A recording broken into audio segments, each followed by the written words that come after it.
Are live. Welcome, everyone, to the relaunch of Friendly Differences, which is Friendly Differences 2.0.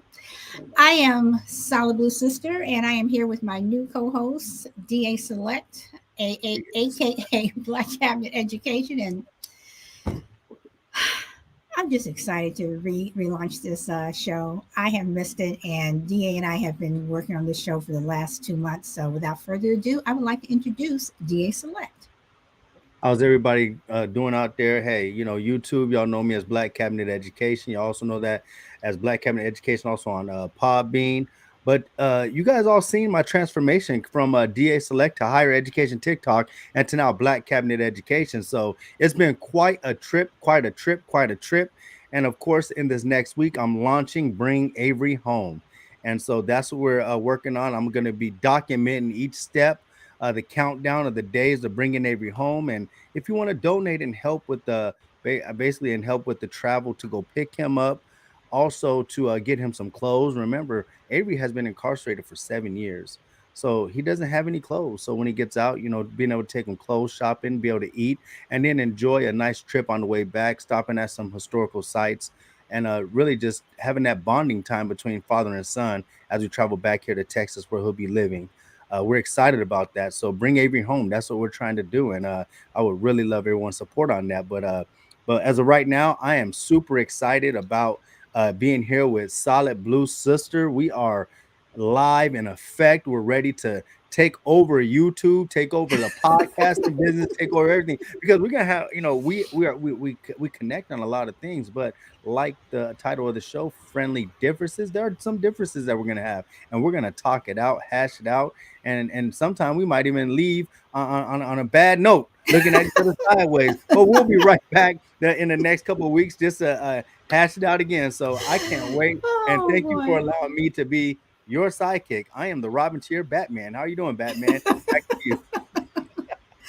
Well, actually, if I had to be a superhero, either a female superhero, I want to be Wonder Woman. Wonder Woman. So does Wonder Woman have a sidekick? But I want I to don't, be Wonder Woman. her I only mean, sidekick is that lasso or that the invisible jet. the lasso. I mean, she's and then her thing that she has on those bracelets, whatever. Yeah. So I anyway, guess so I'm embracing now. so there you go. So, um, one thing that we want to do today, for the launch is for you guys to get to know who we are. And DA, how did you come up with DA Select? Where did you get that name? It's funny on TikTok. A lot of people say "the select," and it's only a small community of people who understand what DA means. Uh, DA goes back to my army days. So I had a friend named Jeffries when I was stationed in Atlanta at Fort McPherson. I had a friend named Jeffries, and Jeffries, we were. I think I was. He was an E5, I was E6, and he ended up making E6. But I think we were E6s together, and there were meetings that only senior NCOs could go into, and you had to be, which is to be a senior NCO, you had to be Department of the Army selected, DA selected, to make it into those rooms. And so what happened is, when a year after, when I became promoted to sergeant first class, I started walking around and people say, "Where you going?" I said, "Man, well, I'm DA select. I'm DA selected, so you got to leave me alone." So, and everyone knows that when you make it to that level in the military, it's almost like a "you can't mess with me" type level. It's like you made it. Even in the Navy, you're promoted to chief, right? Even though gunnery sergeants get a lot of respect in the Marines, it's something about pinning on their sergeant first class or first sergeant position, and even in the Air Force they call it a different name, but everyone knows you make it to the senior ranks when you become DA selected. So I think I picked the name DA Select based off of that. That was my Call of Duty name, playing video games. DA Select, DA Select. And after that, I just kept the name with me, and I started calling that myself. So now I just call myself, I'm DA Selected in every category I talk about. So that's how. But now back to you. How did you come up with the name Solid Blue Sister? Out of all colors, it wasn't solid red, it wasn't solid brown, it wasn't solid black. Because you could have been like solid black and I'm proud, sister. Well, why solid blue, sister? Where does that come from? Where does it stem from? Where does it originate? That actually comes from the 2016 election. Um, before I started podcasting and everything, I was not on social media. No one ever saw me. I did not believe in it. I still don't to a certain degree. I don't. I'm not somebody who posts my family or ever posted my child or anything. You'll never ever see photos of my child or anything on social media. But well, my 22-year-old child. But that comes from the 2016 uh, election. I was just so over it. Um, I was just like solid blue. I am solid blue because the way things were right there, there was no way I was going to be solid red. So that's so and I still won't be solid red. Well, But that's I would have never put that together that yeah, you got yeah. solid That's blue that's sister from that's the election. that is where it comes from. And when I started, going on various podcasts, um, people, a lot of white people, solid blue sister, whatever.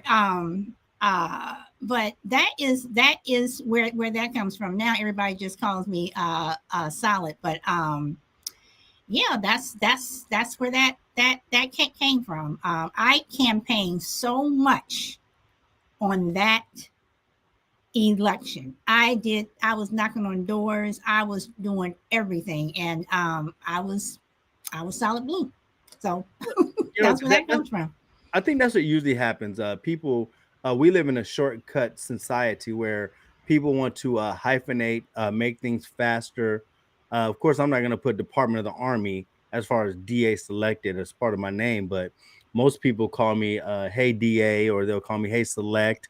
Hmm. It's a faster way. We like to take shortcuts in everything we do, and so I can see where people would either call you solid throughout the whole time. I mean, because it's all connected, like solid blue sister. Sometimes I'm Hmm. sure people are looking at you to find out where the syllables end and where does the next word begin. So, Well, so solid blue sister. I mean, it's also a mouthful. A couple of people will call me blue. Some people call me sister, but for the most people, for the most point, people call me solid. And when I get my merch going, it's going to be a lot of solid stuff, which of course you will receive. I can't wait till I get my solid shirt. I can't wait. So I, you're going to get a couple of solid shirts. yeah, solid shirt. You're going to get a couple of Solid solid shirt. shirts. I'm thinking about how we have our little logo right here, and Hmm. it's a wonderful logo. I might get something made with two people back to back, a woman and a female, and it say friendly differences, and then get that put on the shirt. Not that you Sure. not that you have the logo, because the logo, we're talking toward each other, we're talking to Right. each other. But No, I totally get it. but with the differences, with friendly differences, and maybe I get those shirts made and send you one, and I can have somebody, someone in the TikTok world, someone in the friend world, that they could come up with a wonderful logo about friendly differences, and then have that. That'd be awesome. Yeah, I think I can get that made up. But back to earlier, you said if you had to be a superhero, it'd be Wonder Woman. And I understand, Wonder Woman is a woman. I understand. We understand Black pride, Black power, and we want to unify also women and women's rights. But out of all the superheroes, you said Wonder Woman. They're coming out with all these different superheroes that are women, and you would pick Wonder Woman. You wouldn't pick any of the women from the Marvel thing that just came out. I don't really get into the superhero thing. Like uh my husband, he watches all the movies and everything, and I'll pick up on stuff, and I'm like, so who is that, and how did they get their superpower, and who is this person, who's this person? So a lot of times I know of these people only because I'm downstairs and I may be doing something, and he has a movie on, and I start kind of watching it, whatever, and I'm like, okay, so this person did this, and this person can do what, whatever. But growing up, it's like, I always just thought Wonder Woman was just so cool. And when I saw both of the movies, I was like, she is really, really cool. Now, I would love to see a black Wonder I mean, Woman. But I think I don't want to age us, right? But you remember Wonder Woman when she used to jump? They go, "Dan, dan, dan, dan, dan, dan, dan." Remember back watch on TV? She'd jump and go, "Dan, dan, dan, dan, dan, dan," like almost no, as no, if no, no. she had That was springs in her no, feet. no. You're getting Wonder Woman. The Wonder Woman, or was it the Bionic Woman? Oh man, was it Bionic Woman? That no, Because no, no, because the no, it was it. Wow. because the Bionic Woman and the Bionic Man both did the dun dun dun dun dun dun dun dun dun dun dun dun. So Maybe I could be wrong. Maybe it was Bionic Woman, but I remember Wonder Woman doing some stuff too, or they didn't do little action things when they punch someone. We go tat and they come out like that. I mean, just how far we come. They used to black it out because I guess they would have to try and show the reactions or violence even well, today. I well, mean, well, that's what Batman did. Whenever the Batman from the '60s, they hit somebody, pow, zang, boom. yeah. Hey, I mean, think about what where do look at how far we come since the Pow Zang boom. Now it's actually showing the graphic, it's showing the different emotions of the characters when they're getting hit. Not only that, it's also showing maybe the blood and the gore and how far we've come from those different things. I remember watching a movie back in the day, it would never show how the person got killed. They would have like Starsky and Hutch just find the body and they say, well, look like he was strangled to death. Now they're showing the strangling to death. You know what I mean? Right, right, Looks like they're right, executed mafia style. Now they're right. actually showing the execution and everything prior to. But that's another thing with our society that I'm sure we're gonna have to discuss one day is about the graphic nature of violence in our society. And is America hyper violent today or what? I actually have something along those lines in the I'm just want to show y'all if y'all can see. Uh Okay, oh, hold on. it's not coming in too clear. It's not That's a coming in big clear. clear. No, there All we right, go right there. these are Yeah. these are all the topics that I have. When I think of something, I'm like putting it in there. These are all the topics. So I got a ton of topics. So DA, I got a ton of topics. Oh, But and guess what? And guess what? I'm a ton of ready. a ton already. Okay.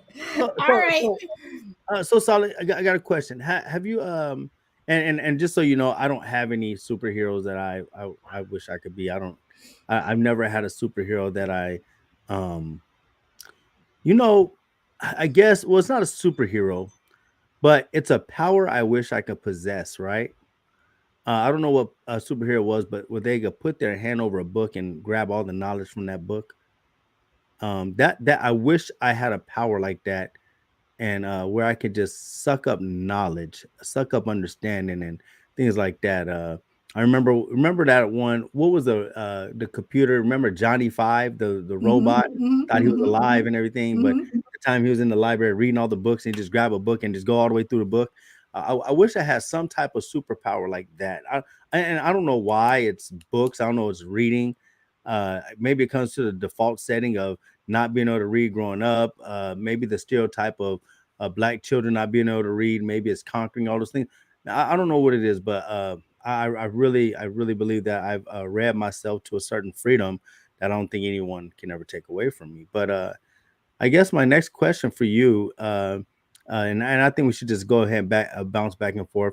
Um, have you ever, or do you have any type of higher education degrees or anything, or schools or experiences that you went through to get them, or are you filled with life experiences? And do you have the school of the hard knocks? Which one is it? I do have a college degree. My mother was a teacher. My father was a mail carrier, and I would like to brag on my father because Postmaster. he's been gone since 2018, and um, I do come from a household with a mother and a father, and my parents were married 60 years before my father passed.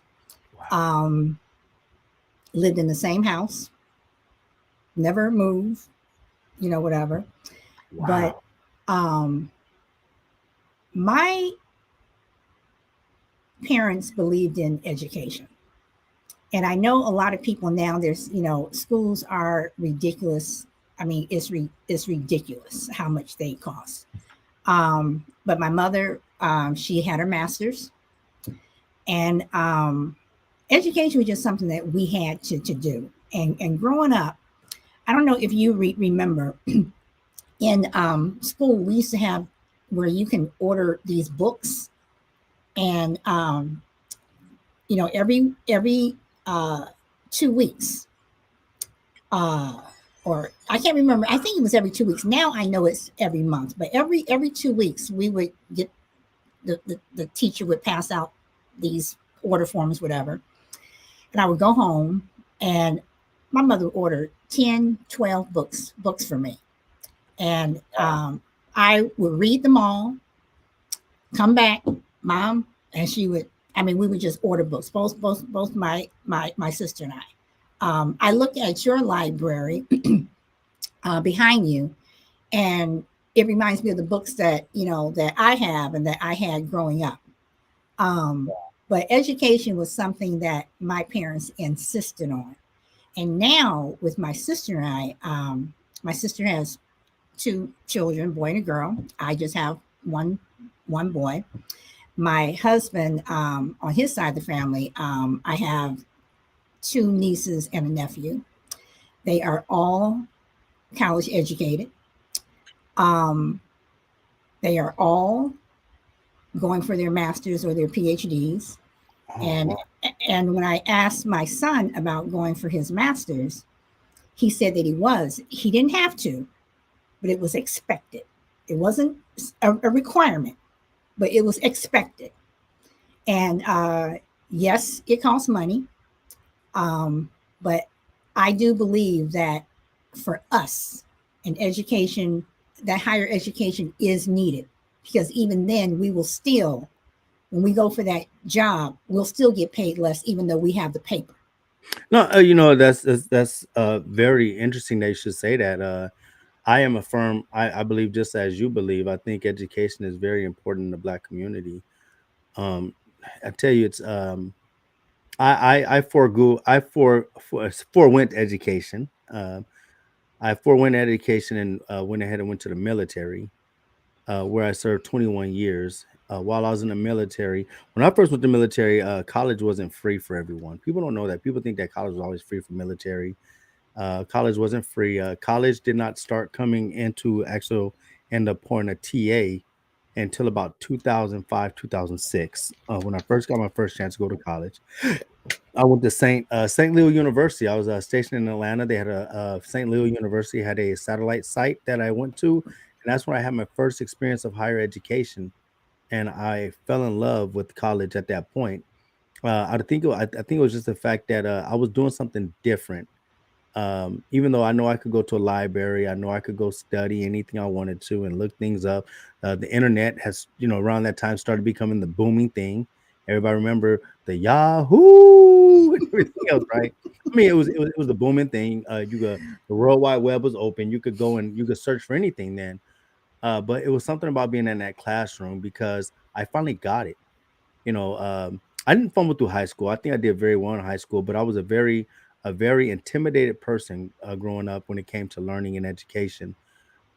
Because of I would, even though I get through honors classes and especially honors physics and stuff like that, I was very good at math, but reading was never my strong suit. I always shied away from it.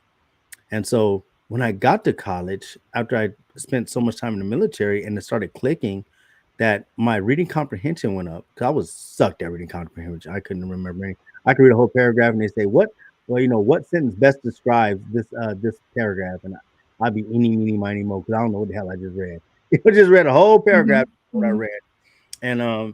And so my reading comprehension skills weren't there. But after I got to college and I started reading and I started understanding and taking tests and started passing, and was like, I didn't need to guess one A, B, C, or D. I knew what answer it was, and I became intrigued. And I said to myself, I said, well, as long as the military is paying for it, I want to go as high as I can go. I want to go as high as I can go. And by the time I retired, I was in the last semester of my master's. I finished my master's, and I think it was a gateway to my family. I know my daughter; she was going to go to college regardless because she had a full ride scholarship the University of Oklahoma. I mean, no, I'm sorry, University of Kansas. My son now attends University of Oklahoma on also a full ride scholarship. But what it did for my wife started going to college because of that, and we've seen the trickle down effect to the children. This and like you said, the higher learning, something about once somebody has it, it's almost like it's expected, right? Hmm. So you expect for everyone expects like it's expected to go to college. It's expected to get good grades. Um, but there's a problem in our society that that's not always expected of our children. Well, Going to college is always not expected of us. right, but don't forget that, society has always told people of color that, they wanted to, you know, steer us toward trades, which is fine. I'm not knocking anybody who is in a trade, but at the same time, they never wanted us to be educated. They never wanted us to learn. I mean, you have to remember that back during slave times, the reverend would come to give church to slaves. This white man sitting up here talking about God wants you to be slaves. You're black people are supposed to be this, and that's not true. That's right. When you know how to read, and I'm just saying, just I'm not saying you got to go to college or whatever, but you just know how to read. You'll be able to read for yourself and see what is going on. You'll be That's able right. to read, so you can see that you don't have to rely on someone else to read it to you, because if someone else is reading it to you, they could be lying to you. That's right. So and plus, with college, I mean, I do believe that you do learn it in grade school and in high school, but college gives you critical thinking skills that you kind of, I don't want to say this the wrong way, but you do get critical thinking skills that I don't think you get in other places, because I know what I'm trying to say. Well, I'm just not you saying know, it right. I told someone my biggest takeaways from college, two things, and what you're saying can also be right. Critical thinking skills. Most people are at that. They're emerging adults when they go to college. I mean, I don't care what anyone says. If you're 18 years old, they say you're 18 year old, you're an adult. I don't think an 18-year-old is an adult. No, no. I'm sorry. I don't think a 21-year-old is an Is adult. an adult. Exactly. I think you're learning how to adult. Right. But I think 18, I think you're like you're an emerging adult, right? You're just coming out of your adolescence. You're learning how to see. You went from feeling yourself, now you're smelling yourself. And Hmm. so, but you're still trying to find out who you are in that body. And so, to me, an 18-year-old is not an adult. 21, like I said, 21-year-olds is probably not even an adult. Even though we allow children to go into or like join the service at 17 with a signature and things like that, they're still not real adults. They still have things, they still have a lot to grow. But for me, college education truly only really honestly, it helped me do two things: researchability. It helped me researchability and time management. I think those are the two best things I've ever learned in college was researchability and time management. The work I had to do and to critically think, I think that was kind of already there, but learning how to manage your time to give yourself time to critically think. I think knowing you have a test on a Friday and you got the course information on Monday, and it's learning how to study, what to study throughout the week. And I think that's what I think really helped me out in college was researchability, what to research, how to research, and then biggest thing, time management, because you still want to. I was in the military when I went to college. Most adolescents when they go to college, or should I say emerging adults when they go to college, they're joining sororities, fraternities, they're trying to get into different clubs. They're really just trying to learn themselves, and they have to become a master at time management. Even before I got on here with you, I had to time manage myself all the way to the seat, and I had to know how much time I had to get here, right? But I think the university does teach you those things. Okay. All right. All right. I mean, because but I do want to go back to the whole reading thing. Hmm. I really do hope that more people read, and it's interesting to me the way you know right now you have all this stuff about CRT and all this other whatever. Why don't we talk about reading? Why don't we talk about spelling? can we at least read and spell? But reading is, again, reading is just so important. I mean, even if it means that just pick up a newspaper and you can read the headline or whatever it is. It's just so important. And for adults who cannot read, don't be embarrassed. If you need help, ask someone to help you, to teach you. The library is full of books. And if Mm-hmm. you have to sit there and read a starter book, a Dick and Jane book, That's whatever, right. who, even though Dick and Jane didn't have any black folks in it, whatever, I still think that that's one of the best books to start learning how to read. But, just, yeah, we need to read more. We really, really do, because you're Well, missing out on a lot of stuff. And I well, mean, I tell you this. One of my biggest things of not reading, even through high school, is of course people thought that you were kind of like nerdy if you read, or stuff well, like I that. was a nerd in Yeah, high school. right. But I think the other one was not knowing the different words. You never wanted to be made fun of. I mean, we came up in a time where people were brutal. If you couldn't read, people would tease you, for not being able to read.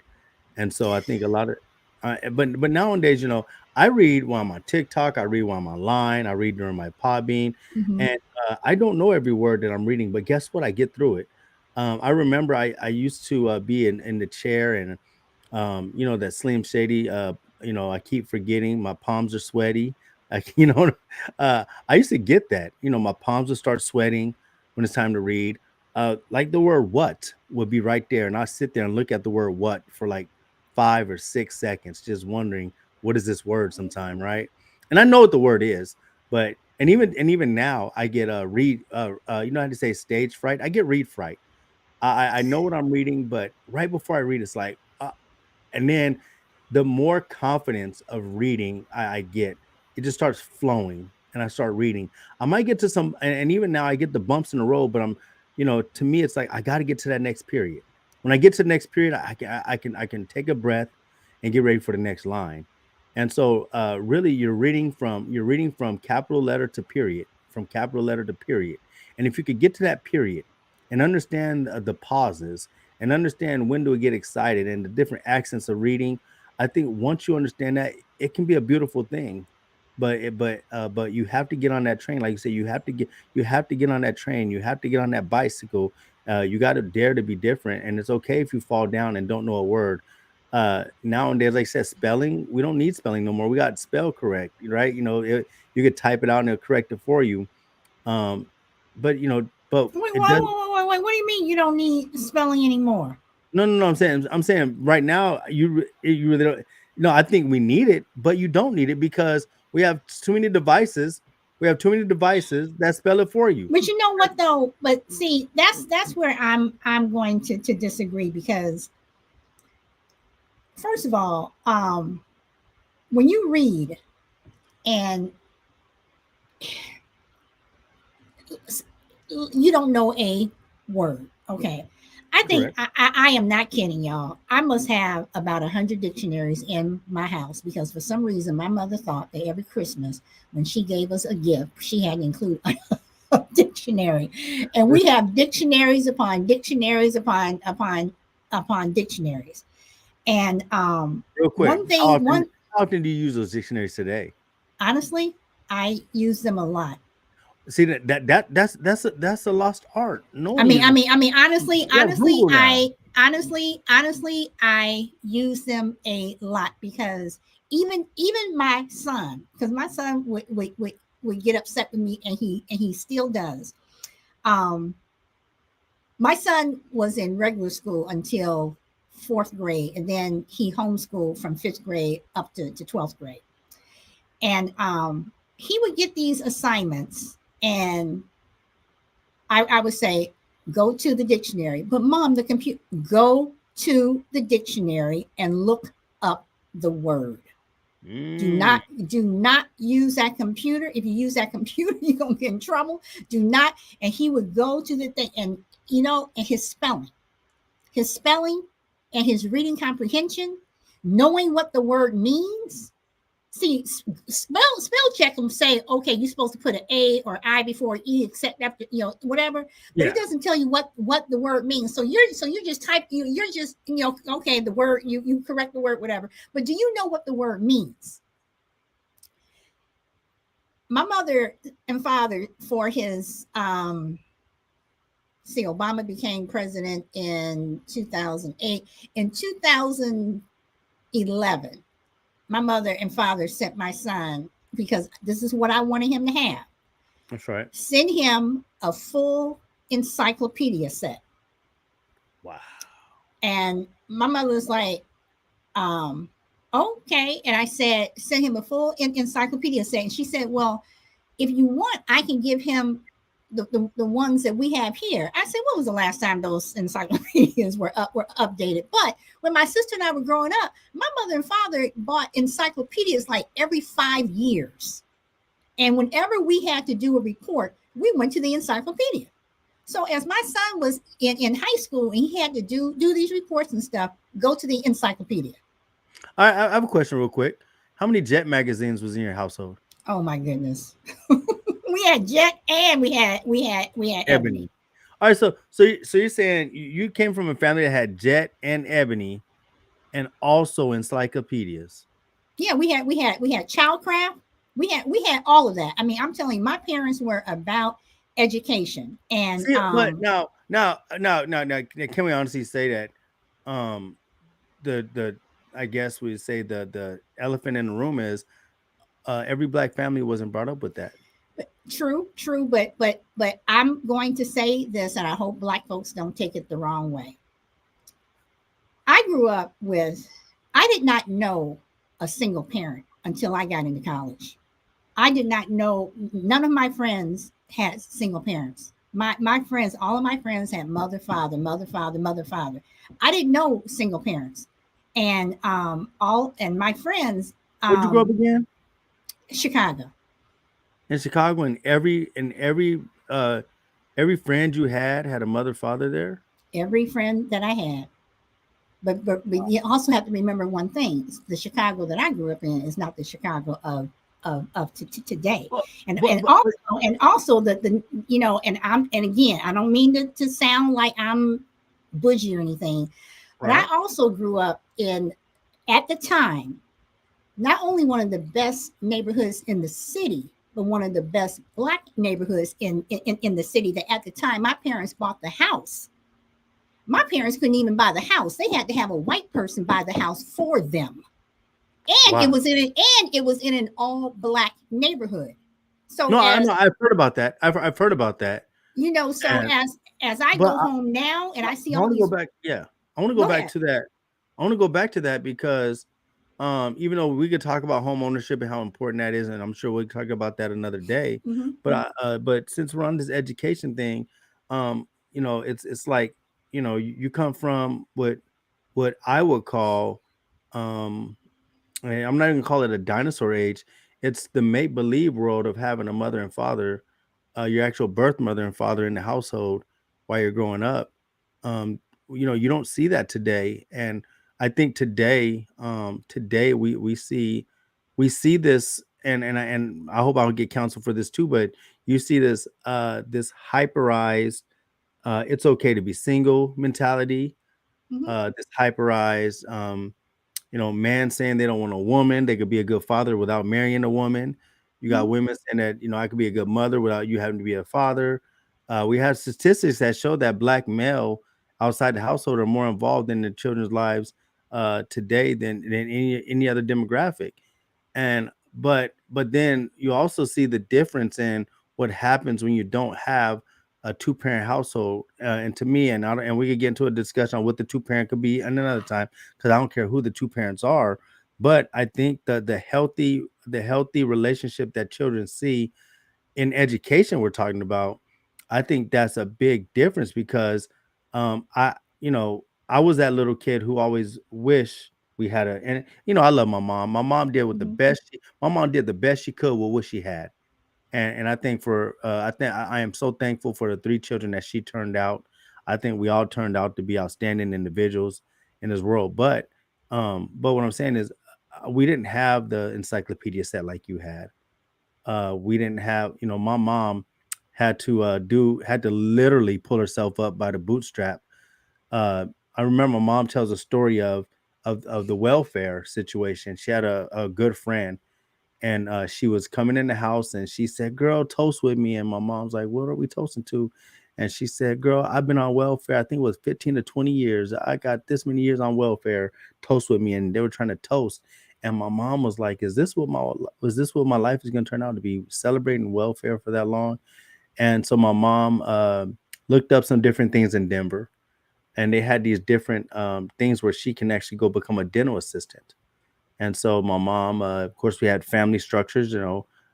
My mom's sister lived across the street, so she'd drop us off at our auntie's house or tell our auntie, "Hey, they're at home." And my mom started going to become a dental assistant, go to different schools and everything. And she became a dental assistant, and then we moved to California, and she had a marriage that turned out not too well. He was construction, and what ended up happening is my mom became a correctional officer, and that was the first time I could say we had stable income, like truly stable income. But it came with the expense of 16 to 18-hour days my mom would have to work. It came with the expense of my mom doing overtime, lots of overtime, and things like that. But still, even with all the overtime, even with all that, the bookshelf never came. The Encyclopedia Britannica never came. I remember encyclopedia people would come door to door asking to sell encyclopedias. And I used to look at the pictures of the encyclopedias. I used to love looking into encyclopedias and seeing the pictures, and starting at A and B. But no, I never had a chance to get an encyclopedia set. And I think that speaks volumes for your parents to understand how important that was. But just as important as the two family household that you guys had, that's just amazing to know that you didn't see that. Basically, like you just said, you didn't see people not being in two family households. I think that's I amazing. I I really didn't. And literally, it wasn't until I went to college that I met other black people, or my classmates that looked like me, who came from a single parent. And I did not. And the only single parent that I knew growing up in high school was if a parent died, but it wasn't because they grew up, in that situation. And even in school, I went to a small school. Um, my graduating class in grammar school in eighth grade was 15 people. My sister had five. And my high school class was what, 126. But I look back at my sister and I, because my mother passed away in October of 21. Okay. And as we, as I go back home, because we're still dealing with the house and stuff, and we're finding stuff. I'm like, you remember this? You remember this? Remember when mom used to always just tell us to do this? And she would always tell us to do this, and we would just get so mad. And, and then daddy would say, do this, and y'all gonna do this. And we just used to get so mad. But then we look at each other and we say, but you know what? We're telling our kids the same thing. We're That's telling them, we're telling them to do the same thing.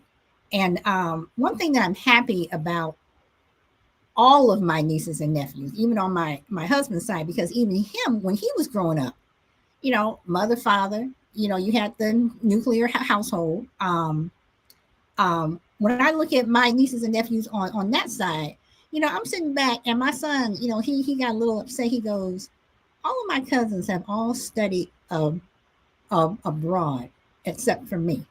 I said, you almost made it, but because of COVID, he was supposed to study in Paris, but COVID, COVID well, came. It was like everything was canceled, but even now he looks around. He goes, Mom, I'm glad you're doing this, and I'm glad you're doing this. And I said, one day you're going to get it, and he gets it. How but important it is, and also education is. How important, well, and even with education, how important was it to have your mother and the same mother and father in the household for 60 years, and bless you for even telling the story, your dad just passing away in 2018. So you're not really even 5 years removed from that, but being able to watch that, do you mind explaining what is the family dynamics of your sisters and brothers relationships with their spouses, and then also yours? Have you been through more than one marriage, or No, have you this been is I've been married since I never remember. Uh-oh. It'll be 26 years in August. And my sister has been we've been married the same amount of time. Um, um, we just I mean that was the dynamic. I mean, because I don't know anything else. When I hear um people getting, girls getting pregnant, whatever, that's just something we didn't do. We did not. If you, ooh, no, my mother, oh no. What is something y'all didn't do? You didn't do the do? No, I'm saying if we came home,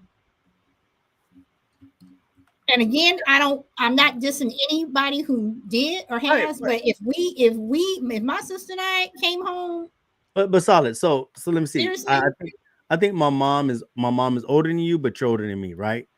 And and so what I'm saying is, uh, people were getting pregnant at young ages. I don't know. I forgot. people were, but I'm saying that in our family, it was like you will not come home So pregnant. so so there's no bad girl in you when you was a teenager. You weren't doing the do at teenager. You weren't doing the do I when you didn't got older. I didn't I didn't do the do until I was a late bloomer. Like I said, I was a nerd in high school. I was a late bloomer, But the things that I got in trouble for was, trying to, when I snuck out of school with my friends, going to another boys' school, whatever, and here I am trying to get on the bus to go to this boys' school, and my mother goes driving by. My mother goes driving by, and she looks at me, and this is what she did. I'm like, oh shit, and she looked at me. She goes, and they were like, "Is that your mother?" They're like, "Oh, you're in trouble," because everybody knew how my mother was. So they said, "Well, are you still gonna go?" I said, "Well, I may as well because I left school. I may as well go." So I went, whatever. But when I got home, I was on for 6 months, and when we got punished, we were not on lockdown like, okay, so you can't do this for a week. We were on lockdown for like 6 months, 3 months. My mother did not play. And then when my father heard about it, and that was the whole thing. It's like when I got in trouble, my mother and I, we would always go back and forth. But my father, I never wanted to disappoint him. Right, I right. That's never I never wanted to disappoint him. And my father grew up in Alabama, dirt poor. When I say dirt poor, I mean yeah. dirt on the floor poor. Well, if you Um, don't mind me asking, so do you know what year your grandfather was born? And your mother, my my grandfather yes, your grandfather. my grandfather was born in 1918. So what about your father? My father was born in 1937. So you're looking at 37. Um, let me see, 47, 57. The migration really didn't stop until almost about the 70s. So your father going to Chicago, would you say is part of the second part of the Great Migration? No, he was part of the first migration. My Where's your father grandfather? my father went to move to Chicago when he was 12. When he was 12, and my father never talked about the South. Never did. Never ever wanted to. Never ever wanted to. I did not find out what was going on down there until after my father passed, when I really found out what he went through. But yeah, so so my father was my mother was born in Chicago. Her father owned three cleaners, Hmm. which were some of the best in the city, kept getting burned down, whatever. So so both of my parents, they dealt with that. But my father said he did not know what it was like to have meat on the table every day until he married my mother. Wow. And then then growing up, my father was always the frugal one. We would go on vacations, and my sister and I used to listen to my mother saying, "You are going. We're taking these girls here. We're taking them there. They need to see this. They need to see that." And my father was saying, "Well, do we have to stay there?" My mother's like, "We are staying there. We That's are right. going here. We are going here." And I also remember, Da, when we would go on vacation, and we went on vacation every year. And I remember when we would go on vacation, we would be driving, and there were places that my mother wanted to stay, and they wouldn't let black people stay. And we had to get white people to check us in. We had to get white people to And, check us and in no, no, to, my thing to, is, to some of these places, or we had to have, I guess, like a co-signer. Well, if they mess up, if they destroy the place, because you know how those people are, whatever. And there were times when we just had to keep driving because we couldn't stay and what at years was certain this? places. I'm not going to date myself, but but it Oh, no, was, no, no, no, because but I'm it thinking, was. well, I'm thinking that's like you're dead smack toward the end of Jim Crow, because Jim Crow, they say, didn't end until like the civil rights of 64. Um, I don't It think it was really. it was I mean it was even after that, but Okay, so I but mean, I just remember, and then and I also remember that my mother, we went to Washington DC, and I remember sitting in the restaurant, this really nice restaurant, whatever. And my mother sent the eggs back, and she said that they were too watery or too soft. And the waitress said, "Girlie, this is how we fixed them. This is how you're going to eat them." And my mother looked at her and she goes, "What?" She says, "I am a guest at this hotel. I am a paying guest at this hotel. You will take my eggs back, and you will fix them again, and you will not do anything to them." That waitress looked at my mother like, "What?" So even then, it was like, I'm seeing that you don't let people treat you like this. yeah. You demand, your respect. And whenever we would walk into these hotels, everybody would look like, "What? Black people?" Whatever. And we were usually one of the few. But my mother refused to say, "I'm not staying in that hotel. I'm staying here. This is where we are staying." Whatever. And she would, I we mean, would. some would say that was outstanding that your mother would do that. Others would say um, that she didn't take her money to black hotels. How would you combat that mom and them could have took you to the black side of town and stayed in a hotel without the hassle, but she understood that she's a taxpaying citizen and that she had the money to stay at these other establishments, and so that's where she took you. How do you my, feel my about? mother's whole my mother's whole thing, and I understand this, is we're just as good as you. We are Okay. going to stay where we want to stay. We're not going to be relegated to where you think that we should stay. So it's not so much as staying on the black side of town, where it's like, why do we have to stay on the black side of town? Same thing. Why do white people got to stay on the white side of town? Well, Whatever. But it's like, saying that, and that's what we were always told. It's like, you are just as good as someone else. You're not better than someone else, but you're just as good. Well, but And what about the I mean, would that be almost begging the question that black facilities were inferior to white facilities? at Which of that course at that at time that particular time, they they were, were. Even though our and service might have been just as good, but the actual facilities, resources of the facilities, the right? bathrooms, the showers, the Hmm. makeup of the room wasn't. Right. Um, some would say because a lot of black people were not investing into them, but then of course the smarter person would say it's not because we weren't investing to them. It's because, like you said, the truth is the facilities were just ran down because that's what we're given. They're separate but equal. It was Hmm. separate, but we Hmm. know that it wasn't. Mhm. And It was even and I mean, and even education wise, it's like my sister. I never public school. I have never been in one. My sister was, and she went to school with a lot of other black kids. And again, my mother being the teacher and the whole thing about education, she goes up to the school, and I remember my father going, "Oh Lord, here goes your mother again." 'Cause it was always my mother, my mother, my mother. And it was November, and my mother wanted to know why are they only on page 6 of their readers. And I remember this so well. I remember this so well. My mother was so pissed off. She says, "Why are they only on page 6 of their readers?" Now, at the time, I was in nursery school, which is now called preschool, whatever. right.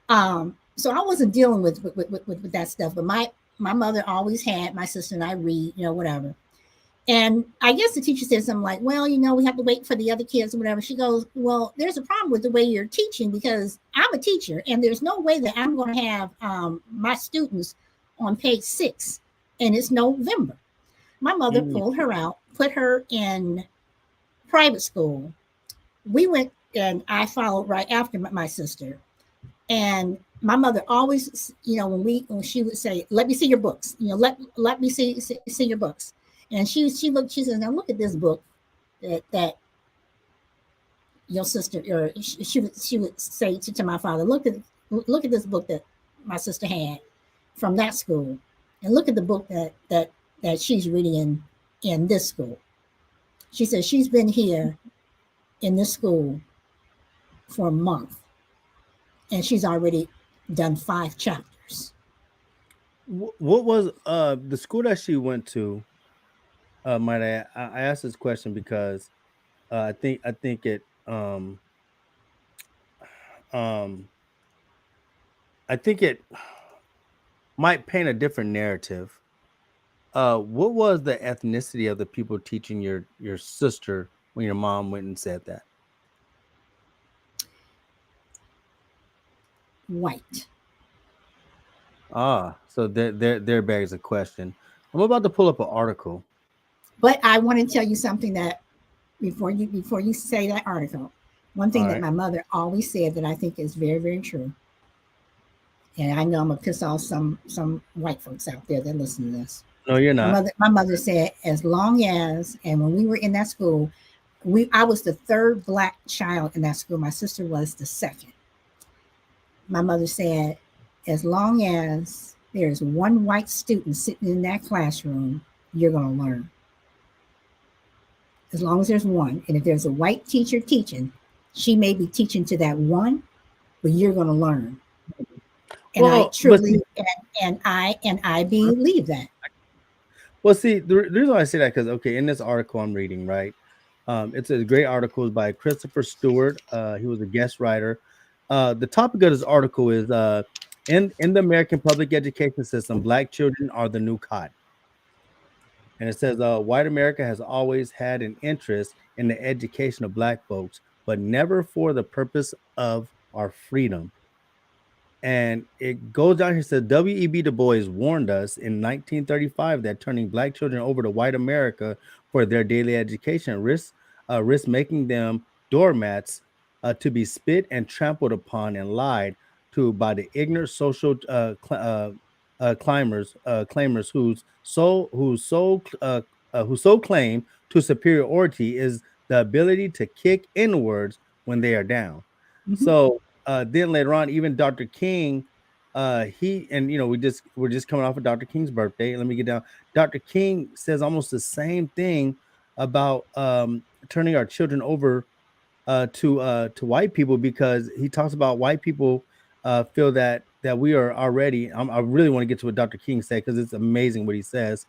I'm just getting through here, but Dr. King says the same thing about turning our children over to white people who look at us as inferior, and he says that I'm paraphrasing it right now until I find it because I really want to find it because I want to say exactly what he's saying, but do you think that's a truism in there? Do you think that's very true that when we turned our students over to white people, that they basically kind of like really didn't care about our children, that they didn't. I mean, but we're seeing that now. They don't care about our children now by wanting to take MLK out of school. Not wanting to talk. I mean, African American studies now are being in the state of Florida taking out African American studies. I mean, African American studies. I mean, I learned African American studies when I was in school. I had a Mm, black teacher, whatever. But it's like again, I'm not saying that all white teachers are bad, whatever, or they neglect whatever. mhm. But you know you get a little bit of Martin Luther King. Yeah, he said I had a dream, Dream, that's right. whatever. You'll get a little bit of Harriet Tubman, the Underground Railroad. You'll get a little bit of that. If they're real bold, they'll talk about Malcolm, which most of them don't, because Right. they don't want to, But good afternoon, Giuseppe. That's Josephine. Josephine. I am so sorry, Josephine. Welcome, welcome. So I mean, we'll get a little bit of this and a little bit of that, but when we talk about George Washington, well, we go through George Washington, we go through Thomas Jefferson, we go through all this, but we don't know the full story. So yes, I do believe that they don't want to talk about it. Welcome, Angel. Um, thank you for joining us. Thank you for joining us. Yeah, So we've been having a great conversation about education, and she was telling me about her sister going to public school first before her. Man, you guys really got to go and watch the segment because she has an outstanding background. We don't have to go over it again, but I'm really getting at something because uh, Martin Luther King, and I can't believe I cannot find where it starts, where it talks about him. But in paraphrasing, he literally said that turning our children over to white people who see them as inferior is not the best thing for us.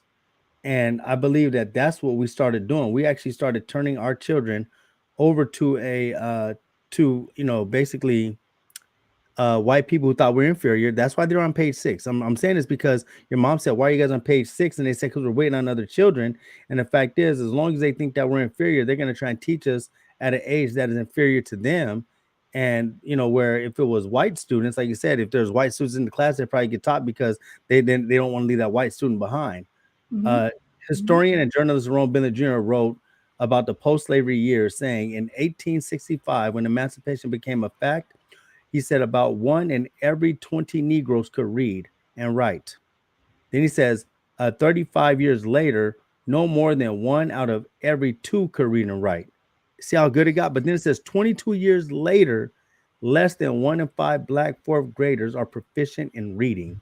I think See, there's a problem. right, there is, and that's why I say that when you want to know how to spell something, yeah, you can go to spell check, go get the dictionary, and That's right. even now, Da, I'm sorry, I just brag on my son because I just love him so much, but That's right. Ain't nothing wrong with that.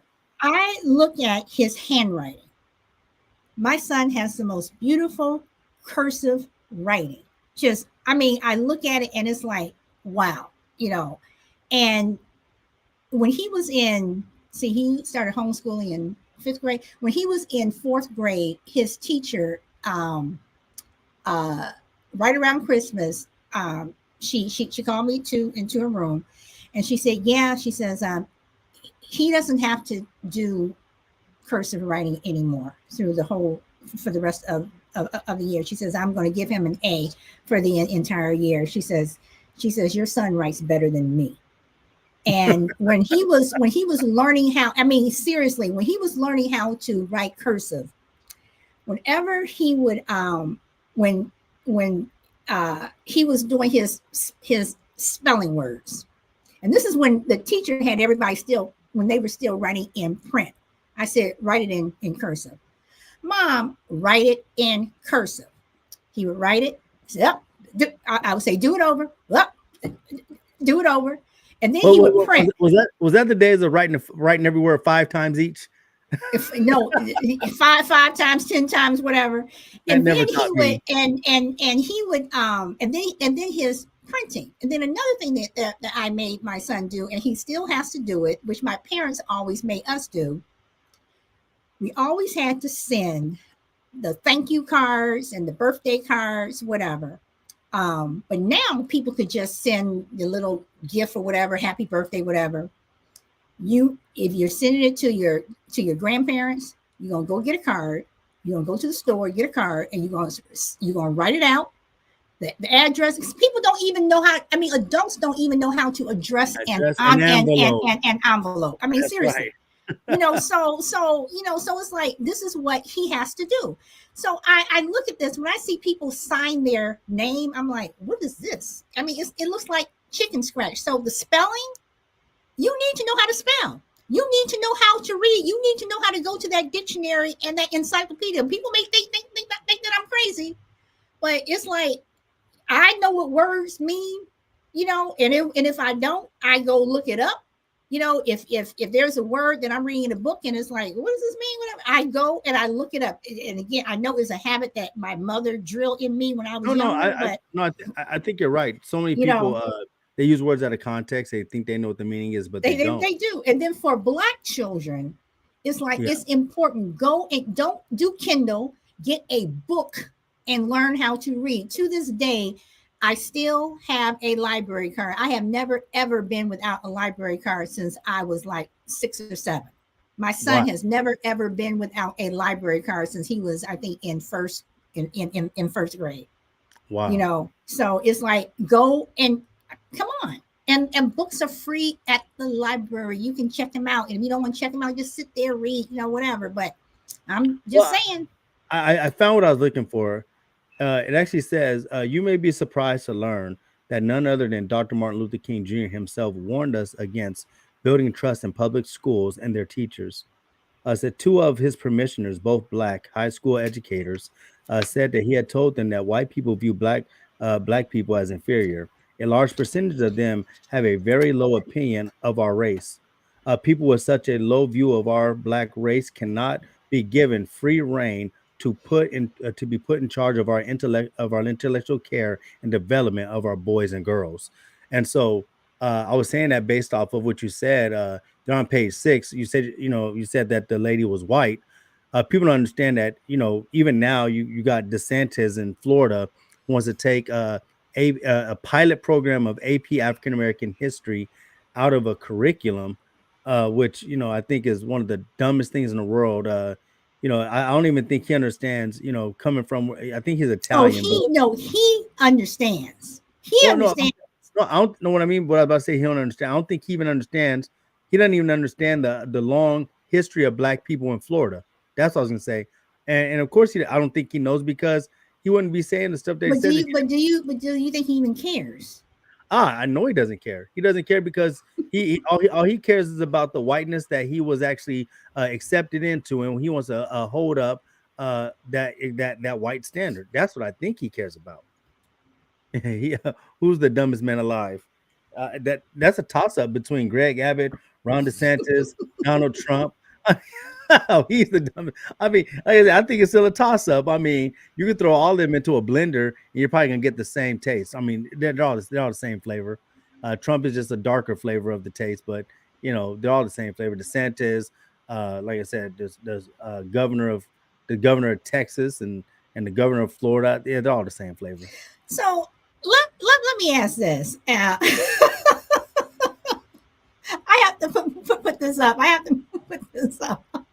They all damn dumb.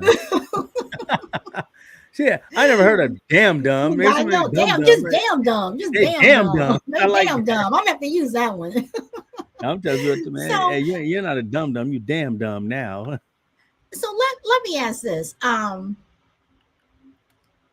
you think since everybody is so upset about oh my God, teaching Black history and this and this and this, what about just getting rid of history altogether in schools? Just don't learn because I mean I'm at that point because if you're not going to be fair and teach everything, when I say teach everything, I'm talking about African American, Black, Latino, Chinese, Russian, whatever, then then don't teach anything, because our America is made up of too many cultures for you to say you can have this, you can have that, you can have this, you can have that. It just doesn't work.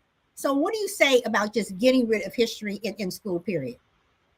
Um, I I have to I'd have to disagree with that. Okay. Reason why I disagree because one of the best things that I think Arturo Schomburg had told the great John Henry Clark this. He said, "Study the history of your oppressors." He said because you need to know where they took you out of your history and why. And so I think it's important that we learn the history of our oppressors just as much But as we if it's learn our not own. being taught, that's what I'm saying. And No, and and that's why I think all history. Now, I think we still should be fighting for all history to be taught, even though some would say just don't teach any of it. I think it's still a fight to have all history taught. I think we as Black people need to actually take a hold of our school boards. We got to take hold of our superintendents. We got to take hold of those things so we can ensure that our literature is taught. If they, I mean, if they really want to wreck the whole damn thing, why don't we just go back to segregated schools and this time make sure it's separate but equal, and let us have our own damn high schools. And I guarantee our schools will whoop their schools up and down the damn field and make sure none of their white students get scholarships at that point. Because we're gonna take all the scholarships, we're gonna take all the college offers. If you really want to put it that way, we're gonna have all the best damn teachers. They're not gonna beat us in curriculum because our see the reason why HBCUs got their curriculum stolen is because the predominantly white colleges went in and started stealing HBCUs curriculum at one point, and then they started under subsidizing HBCUs with federal grants and federal loans and federal government, not just federal loans, but federal grants that is given by the government. Started giving it to all these white colleges so that they could pay our Black sports players to go to the USC's, the UCLA's, the Auburns, the Alabamas, and win them some national championships.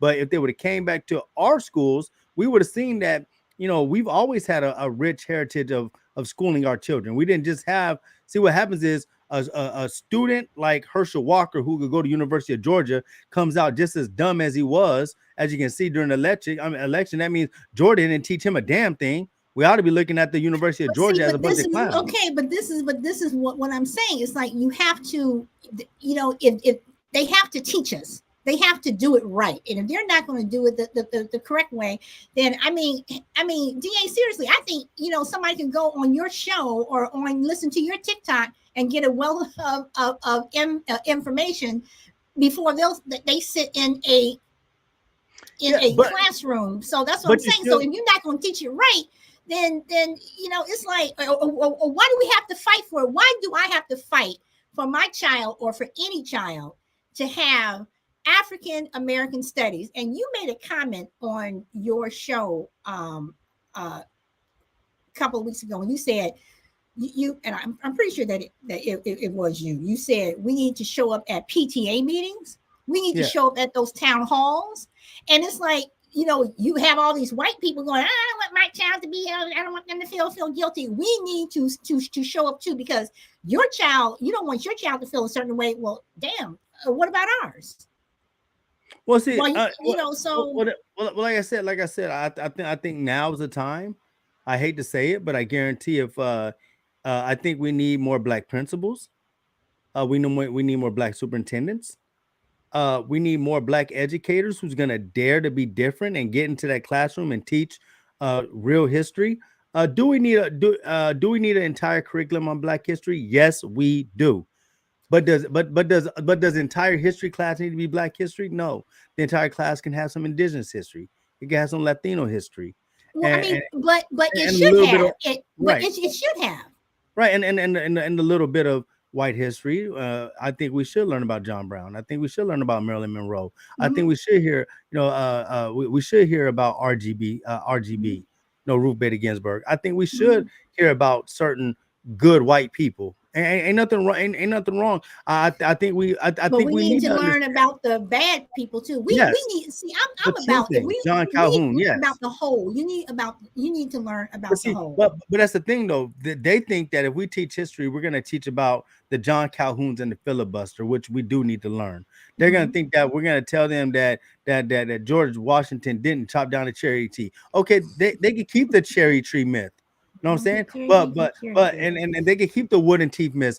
But as long as they understand that it was our slave teeth that was on that wooden teeth that he had put in his mouth that they called dentures back then, as long as they have those different elements to it, then heck, let's teach it all. In fact, I That's don't mind. and that's what I'm saying. Right. If you're not gonna teach it all, then don't teach. I mean, I Yeah. don't know. I am just so over so many things. It's like I sometimes I just shake my head and I just look at Florida and a very dangerous man and what he is doing.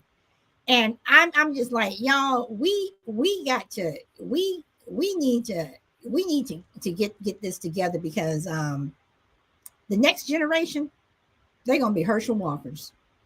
And that's Exactly. scary. That is scary. I mean, I was embarrassed for him. I was You. embarrassed where it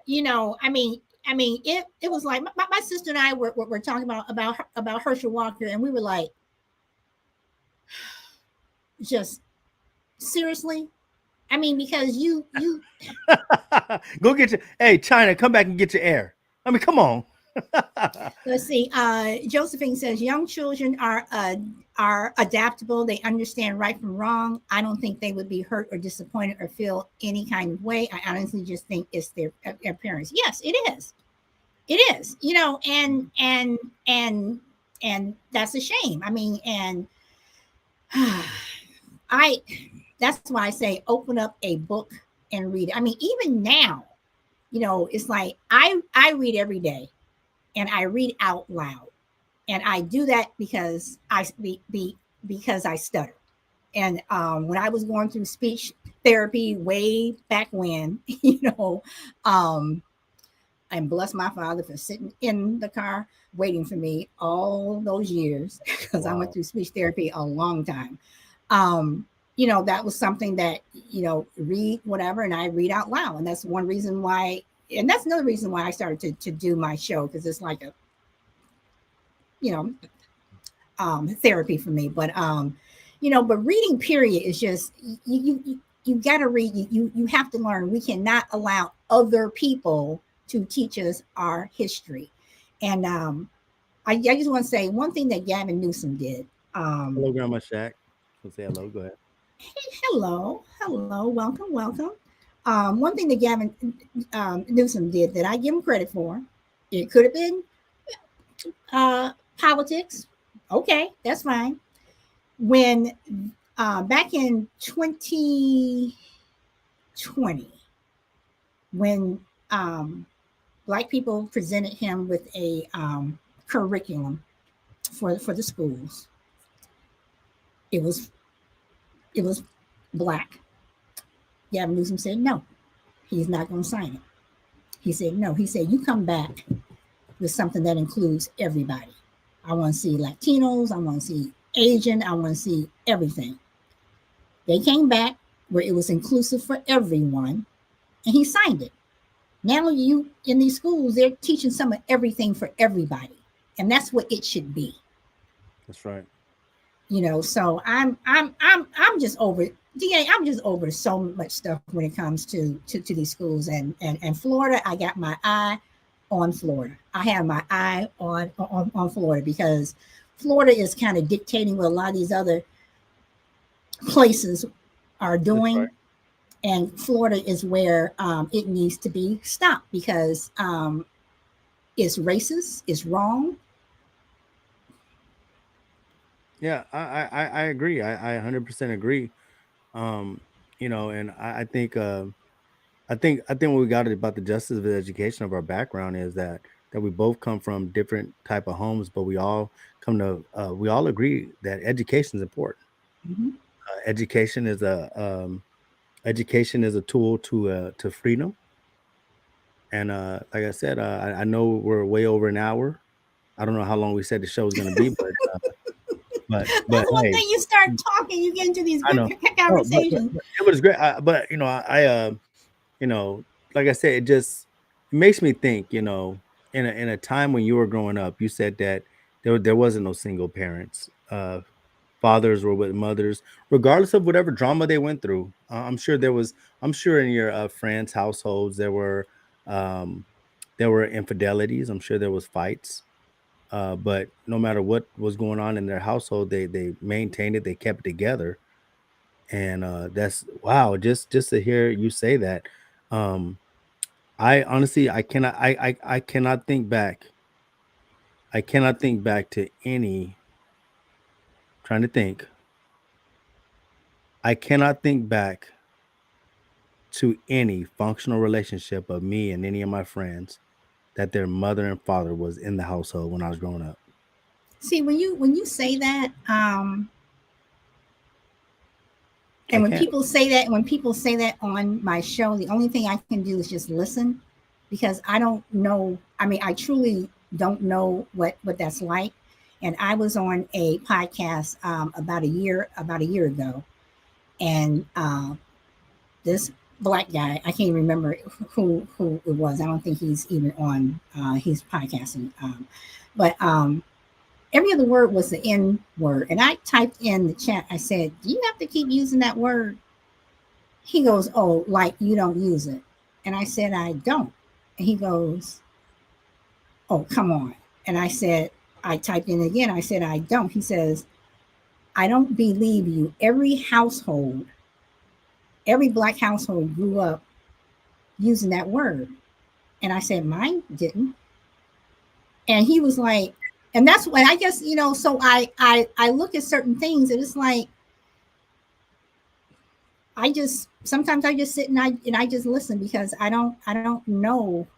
I don't I don't know what that's like, And then when I moved down here, when I moved from Chicago to California, I started volunteering at this place called Teen Post, TEEN, like Teen Hmm. Post, and there were all these kids. We're talking about, my mother's this, my father's in jail, my mother's this, your father's in jail, whatever. And I was like overwhelmed. I was like, wow, you know. And there was one little girl there. I'm not going to say her name. There was one little girl there who smart as a whip. She was 12 years old. She read, like, I mean, she was the walking dictionary. She was the walking dictionary. Wow. And the other kids made fun of her, whatever. And this other girl said she always made fun of her. I looked at her, I said, but she knows how to read. She's 12 years old. She knows how to read. You're 14. And and she looked at me and she says, that's one thing I've always wanted to do, is learn how to read. So that summer, I taught her how to read. But this girl, this brilliant girl, she asked me one day, she says, do you think it's wrong for somebody my age to have sex? And I said, well, why do you want to? She says, well, my boyfriend is 17 and he always wants to. And I said, what does your mother say? She says, well, my mother's letting him live with us. And I said, does he sleep in your bedroom? And she said, yeah. And I said, well, why does your mother let him live with you? And Wow. she says, well, he has a job and he gives my mother his check. So I'm saying to myself, your mother, I'm saying this to myself, that her mother, the way I saw it, was pimping out her daughter. Yep. So I look at it. That's how I saw it. So I was like, wow. So a friend of mine, this was like I said, right when I had first moved out here, and a friend of mine from Chicago, she came to visit, and she went to Teen Post with me, and and we're like, she's like, wow, because somebody that I met at work at the same time. She grew up mother and father in the house. So I said, ask your mom if we can take you on a field trip. And she says, well, I don't have to ask my mom. I can just go. I said, oh, no, no, no, no, no. I said, you're 12 years old and you're going with adults. And you're going to ask your mother. So the director gave us permission to take her. And he says, well, why are you just taking her? I said, I just, I mean, she was somebody that I kind of got attached to. So we took her pretty much all over California, just on different days and stuff. We went this place, this place, this place. And on the last day, we went to a restaurant called Musu and Frank's. We get in there, and she goes, I've never been in a restaurant that has tablecloths. And my friend said, well, where do you usually go to eat? She says, we would go to McDonald's or Burger King. And she says, I've never been here before. So the guy comes and she orders something, whatever. And the guy comes and asks her, does she want some cheese? And she's looking at him and she says, what is that? So we're telling her what it is. And she gets it, whatever. So after we eat and everything, she's just constantly just looking around. And my girlfriend said, well, since you're paying, I'll tip. And I said, okay. So she put the money on the table. So we get ready to leave. And the little girl runs back and she gives my girlfriend the money. She says, you left this on the table. And she goes, no, go put that back. That's a tip. She says, we'll explain it to you when we leave. So she put the money back. And we had to explain to her what that was. So I was about to take her home and she goes, can we go over your house? I said, my house? She goes, yeah. She goes, I want to see where you live. And I said, no, let's just go home. She goes, no. I really want to see where you live. So we went over to my house and stuff. And she's looking around. She goes, you live here by yourself? And she goes, there's nothing broken. I said, what do you mean? She says, you don't have broken windows. Your furniture's not broken. You're this and this and this. So I am happy to say that this particular young lady I kept in contact with, she graduated from high school with honors. She lived in Watts.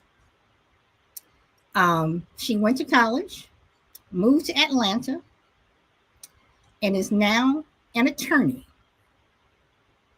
Wow. Married, has 2 beautiful daughters. I still keep in contact with her. We still talk. And her children are on track to do great things. So, I don't know, DA. I just. Well, I think I think just even taking her out to eat that day, I think you guys exposed her to something different and probably was a spark in her life. We don't, we never know, what we spark in other people's lives and how much of a and how much we change people's lives when we do things like that. We always we have to be very thankful at times for the different paths that our life has taken and where we're coming to right now. Because, like I said, for you being grown up the way you grew up, and for me growing up the way I grew up, and for us to meet in this medium where we both believe that education is important, and we believe that, especially in books, we believe that writing is important. We believe that spelling is important. That reading comprehension is important. We believe a lot of these different things, and that they're acting out in our lives and in our children's lives. And so, I think that's how we should do it. Like I said, thank you for sharing that story and experience. Uh, last question I have for you, um, and I guess I already know the answer. I trust me, I already know the answer when I ask this question. If you could have grew up differently, what would you have changed and why? Differently as in not having a mother or father, or No, just grow like if there's any monkey wrench you could have thrown into your life. If there's anything you could have thrown in differently, You said earlier you were kind of like the nerd. Do you think that your life would have been different if you'd have been the popular N- girl? Do you think? No, honestly, I mean, the only thing that I would change, that's hard because I don't think that I would really change anything. I mean, I would change. I mean, that is hard because I mean, If it's nothing, it's nothing. If you wouldn't it change really. I mean, anything, okay, well, this I would change a boyfriend that I had, but in terms of growing up, I mean, we did ballet, we did tap. I wanted to play the guitar when I was 12. My mother bought a guitar, gave me lessons. I still play to this day. That's one thing that I love doing. wow. Um, we piano lessons, which I hated. Um, band. So okay. I Well, I mean, yeah. Actually, okay. I wouldn't change anything because I Do, hadn't do, do, do you think you had a privileged youth? I think that I did, but with that privilege came a lot of racism. A lot of Of course. racism because Yeah. when we were in all these activities, because my mother did look for places that were, black this or black that, but she couldn't find them. So a lot of times when I was in ballet class and I have photos of me doing ballet recitals. I'm the only chocolate one on that stage, or Right. when we did tap or the piano recitals and stuff, it was like me sitting, you know, there by myself, or if I had a partner that I was playing with, we were doing a duet, it was somebody who was white.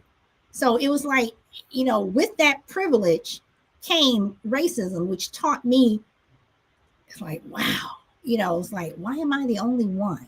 And then I have to tell him my son when he's like, why am I the only one? Whatever. So I,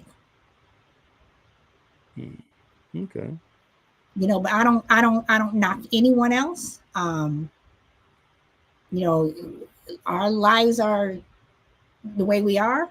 Well, I just knock people who don't try. Josephine says in the chat that I would have studied more and taken school more seriously. Definitely would have stayed away from boys. Josephine, I didn't get around boys until I was in college. I was a late bloomer when it came to that. But yeah, there's just one boyfriend that I would just X out of my life totally. But yeah. Um oh, and I would do my sophomore year, my first semester sophomore year over. I was fooling around, Oh, brought home straight D's, and my mother said, you have 1 quarter, you have 1 semester to bring those grades up, or else I'm sending you to the worst high school in Chicago. And you're taking the bus to wow. get there. And I knew exactly what school she would send me to. And she says, and those kids will chew you up and spit you out. And my grades came up so fast that semester. But I was fooling around. I was doing this, and your father and I don't pay all that money for you to go to school for you to do. And we're like, hey, whatever. But yeah, when she gave those threats, it was like my sister was like, all right, So Well, just for the ones who came into the stream, just let you guys know. Next week, thank you so much for coming. Next week, we're gonna have a guest here. Y'all might know him as Thomas the Villain. We will be here with Thomas the Villain. He will be on the stream next week. Please be on time. It starts at 2 o'clock. I really appreciate you guys' support today, but it starts at 2 o'clock, and we're gonna have a lot of fun. We'll be doing some TikToks talking about Thomas the Villain being out here next week. two Uh, o'clock Central, Central Standard Time, 12 o'clock 2 o'clock, Pacific, three right? o'clock Like Eastern. There you Eastern. go. So, and Yes. we're going to be talking about woke, right? We're going to be talking about woke Yes. with Oh, yeah. yeah, we're talking about being woke. What does being woke mean? How what does the woke society look like? We're gonna have a lot of questions, and we're gonna allow Thomas Villain just have fun and talk about him, where he's from, talk about his family, and we're gonna basically do a discussion, interview discussion with Thomas the Villain. And I really hope that you guys could join. And after Thomas the Villain, we will start going to every other Saturday. after that, and we'll be doing TikToks and let you guys know. So please like, follow, and share this channel here, Friendly Differences, on YouTube. Also on TikTok is FD_podcast, Friendly Differences podcast. Uh, like, follow, and share. Thank y'all so much. And let me see, I'm doing a double next weekend, so I get off at 3. So I know it's all right, no problem, no problem. Thank you so much. Oh, you get off at 3, so I'll be on time. Awesome, thank you. So yeah, it's thank y'all for coming. Solid. It was great to get to know you a little bit better on here. Now I know the background. I know Wonder Woman. That's a character that you know, if she could be a character, it would be Wonder Woman. Solid Blue Sister. Yes, yeah, love Thomas Avila. Yes, Solid Blue Sister. So y'all know where Solid comes from. Just gonna do a recap. Solid Blue Sister. Her name comes from the elections of 2016. Being Solid Blue Sister. It's a political stance. It's a It's a political. political. That's where that Yeah. comes from. So that is awesome. Learn that, but also where she came up in Chicago, she had a lot of friends, and her and all of her friends where they grew up, all of them came from two parent households, which is amazing to hear about that. Her sister was the only one that tried to go to public school at the beginning. They went to private school. They've stayed in the high end hotels. They've always when they bought their home, they had to have a white family sign for their home for them to buy it, because of course, y'all understand Jim Crow time, segregation. Her dad was part of the Great Migration, who left from Alabama to go to Chicago. That's another great part of her history and in the story. Dad's roots is in Alabama, but her dad never spoke about the South, never talked about the South and exactly how they treated black people there.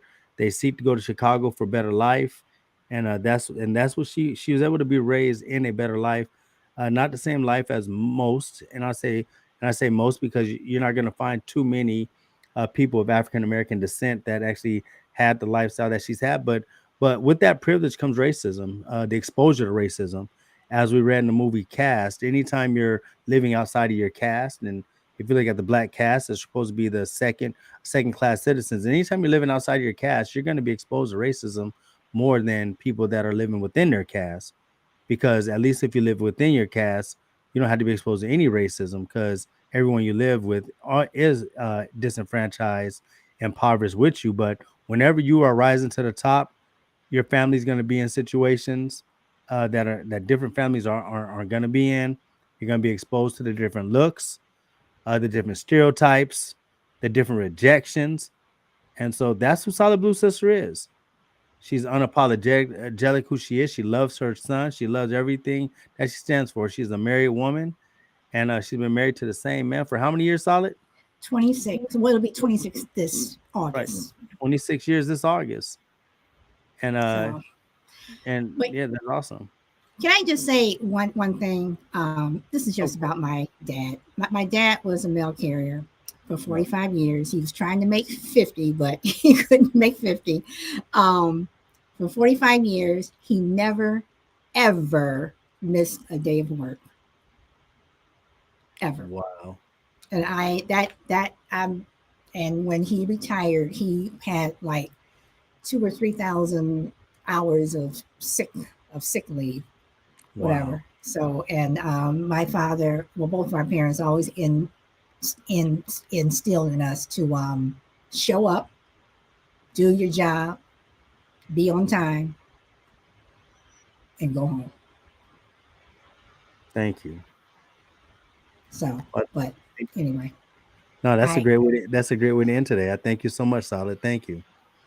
well, thank you, DA. I have had fun. Again, we went over, but I think this is going to be a show that people are going to want to sit and watch. But I am really excited for Thomas and Villain next week. So, you I'm guys, excited. again, thank you so much for coming, and to everyone who listens on the replay, whatever.